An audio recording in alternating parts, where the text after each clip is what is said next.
Hello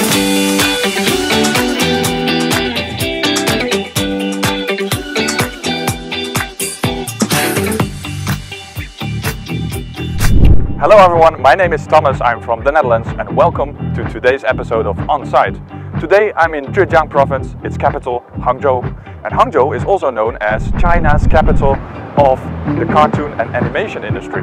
For many of us, one of our best childhood memories is sitting in front of the TV and watching our favorite cartoons, right? For example, in my home country, the Netherlands, all kids love the story of, for example, Tom and Jerry, Tintin and the Smurfs. I have many Chinese friends who really love Chinese cartoons and animation. Today, I'm going to find out what their childhood memories are and why they are still so passionate about it.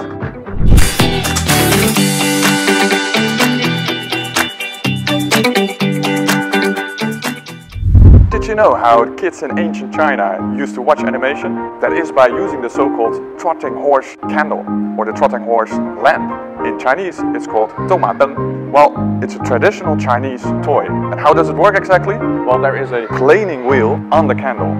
It burns the candles or the lights underneath it, and the rising heat makes the impeller rotate.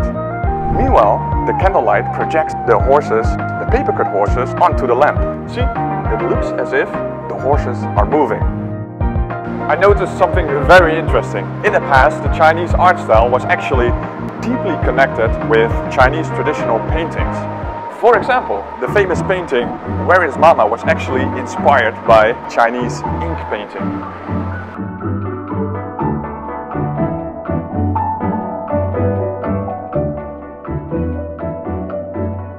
这个作品你自己看过吗？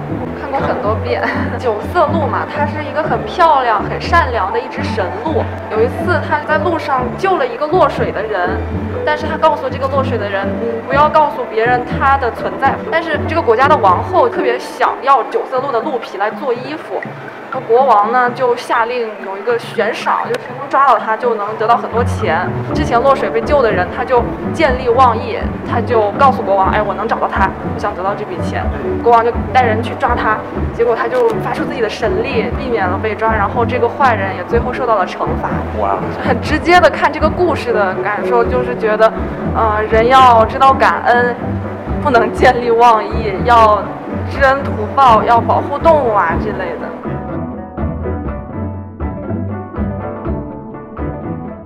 Now we have arrived at the next section.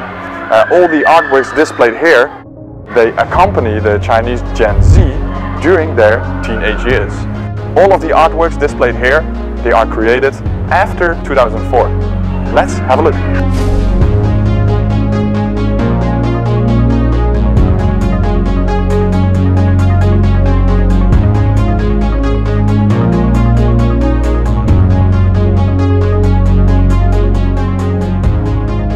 Guys, check out this interactive screen. When we zoom in, we can see a lot of information about a Chinese famous character popping up.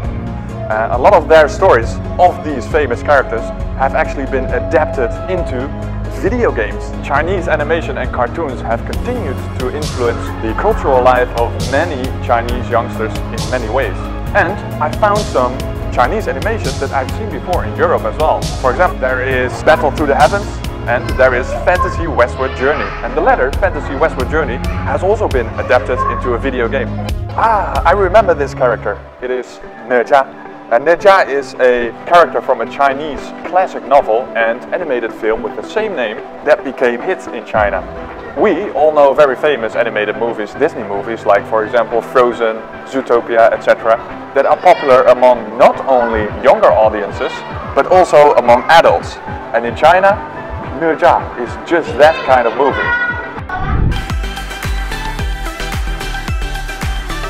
万先生，请介绍一下，这把剑叫万生可什么来历？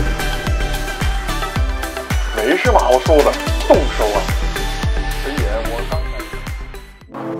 Guys, just when I thought the present was the most amazing part, I found the future area behind me. We got VR, AR and MR. Wow.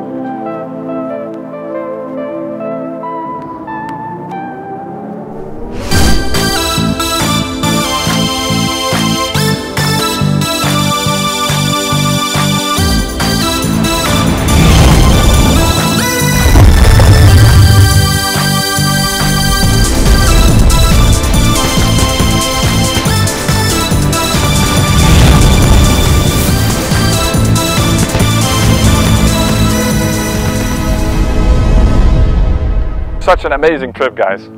I have so many friends who love watching Chinese cartoons and Chinese animations.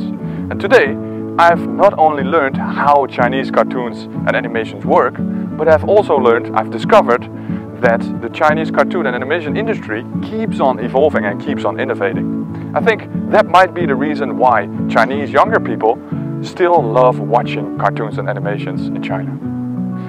This is Thomas. I see you in the next episode of OnSite.